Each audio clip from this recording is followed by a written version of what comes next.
Good afternoon आशाताई. तर तुम्हा सर्वांचं स्वागत आहे परत एकदा तुमच्या स्वतःच्या हक्काच्या अशा आपल्या ज्ञानप्रबोधिनी यूट्यूब चॅनलमध्ये.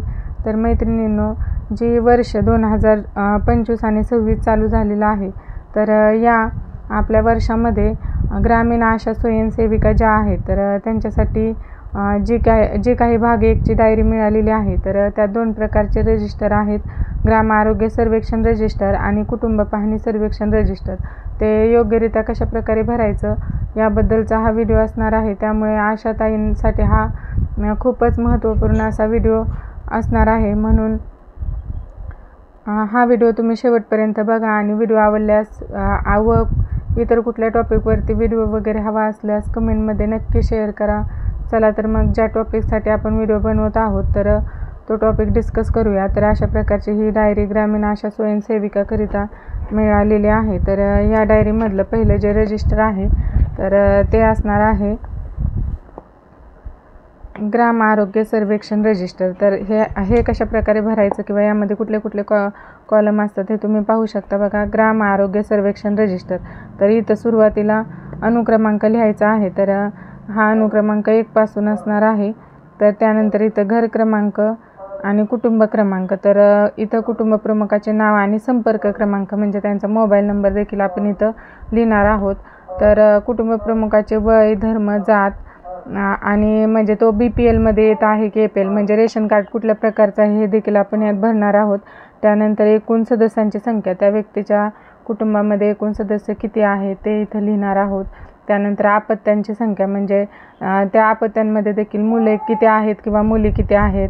त्यानंतर स्त्रियांची संख्या, पुरुषांची संख्या आणि 5 वर्षाखालील बालकांची संख्या व 30 वर्षावरील संख्या. तर हे जर आपण व्यवस्थितरित्या भरलं तर आपल्याला या ग्राम आरोग्य सर्वेक्षण रजिस्टरचा आपलं जे काही कार्य आहे आशा स्वयंसेविकेचं ते अपडेट ठेवण्यासाठी किंवा योग्य कामाचं योग्य मोबदला मिळवण्यासाठी आणि कुठलंही म्हणजे जर कुठलंही रिपोर्टिंग वगैरे करायचं असेल तर या रजिस्टराचा आपल्याला खूप उपयोग होणार आहे. आणि या ग्राम आरोग्य सर्वेक्षण रजिस्टर हे व्यवस्थितरित्या भरणं अतिशय महत्त्वाचं आहे.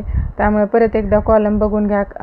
इथं सुरुवातीला आपण घर क्रमांक टाकायचा आहे. त्यानंतर कुटुंब क्रमांक. इथं कुटुंब प्रमुखाचं फक्त म्हणजे कुटुंबातील सर्व व्यक्तींची नावे न टाकता फक्त कुटुंब प्रमुखाचं नाव आणि त्याचा संपर्क क्रमांक म्हणजे मोबाईल नंबर भरायचा आहे. त्याचं वय किती आहे, धर्म कुठला आहे, जात म्हणजे APLमध्ये BPLमध्ये आहे का, परत सदस्यांची संख्या आणि त्यामध्ये अपत्यांची संख्या. समजा मुलगा 1 असेल तर इथं मुले 1 येणार, मुली 2 असतील तर इथं 2 येणार. परत स्त्रियांची संख्या, पुरुषांची संख्या आणि 5 वर्षाखालील बालकांची व 30 वर्षाखालील संख्या. तर अशा प्रकारे हे ग्राम आरोग्य सर्वेक्षण रजिस्टर हे आपण प्रत्येक कुटुंबासाठी भरायचं आहे. बरीच पाने या डायरीमध्ये या रजिस्टरासाठी दिलेली आहेत. तर तुमचं कार्यक्षेत्र जेवढी काही कुटुंब असतील तर ते तुम्ही व्यवस्थितरित्या यात भरून घ्यायचे आहेत. तर हे रजिस्टर झाल्याच्या नंतर आपण दुसरं रजिस्टर पाहणार आहोत. तर ते म्हणजे बघा कुटुंब पाहणी सर्वेक्षण रजिस्टर. तर यात कुठले कुठले कॉलम आहेत बघा. तर यामध्ये बघा कुटुंब पाहणी सर्वेक्षण रजिस्टर यात देखील सुरुवातीला अनुक्रमांक असणार आहे. आणि अनुक्रमांक झाल्याच्या नंतर